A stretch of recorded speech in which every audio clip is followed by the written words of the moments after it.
growing up in Beirut as a Palestinian and wanting to do something with my life, basically. I was 17 years old and the civil war had begun in Lebanon. And I felt, I was thinking about what I wanted to do with my life. So when I went to the States, to San Francisco, to visit my brother who was studying in Berkeley, and I walked into a film class and I fell in love immediately with film. It was like a huge, for me, a discovery that this is what I want to do with my life, and this is, I felt everything fell in place.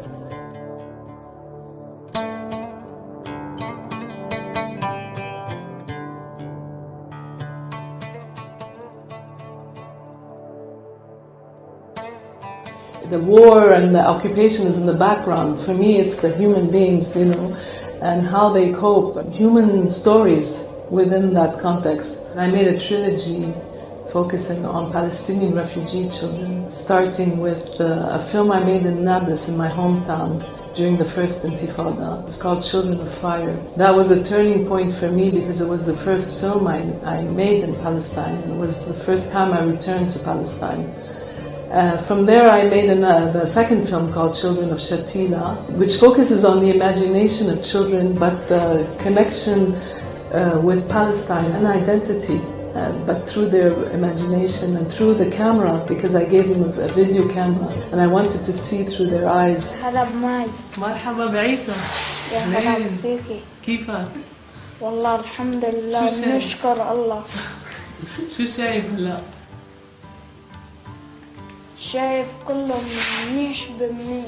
And in the third film I made called The Frontiers of Dreams and Fears, a young girl in Shatila connecting with making connection through the internet with a young girl in a refugee camp in Palestine. The film focuses on the lives of these two refugee girls who finally meet at the border when South Lebanon was liberated after 22 years of occupation. Thousands of Palestinian refugees flooded to the border to see their relatives on the other side. And their historic moments of that reunion, and that hope. And it echoes what's going on in Gaza now, because there's this huge march of return as well. So that concept of children and refugees and the young generation and having not forgotten Palestine it's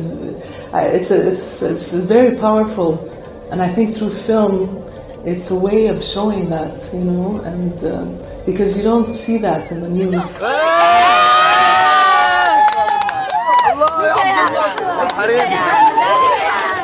They remain as part of the memory, safeguarding memory and writing history that's not written.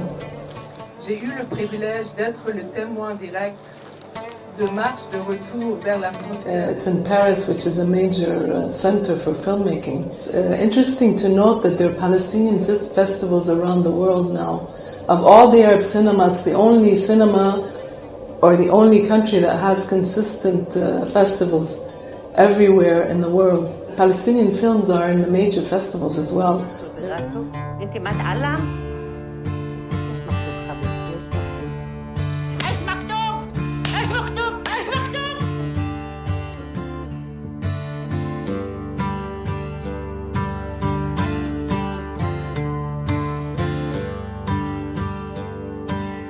It just proves, first, that Palestinian cinema is good as cinema, not just as subject matter, but also that there's an interest in these Palestinian stories.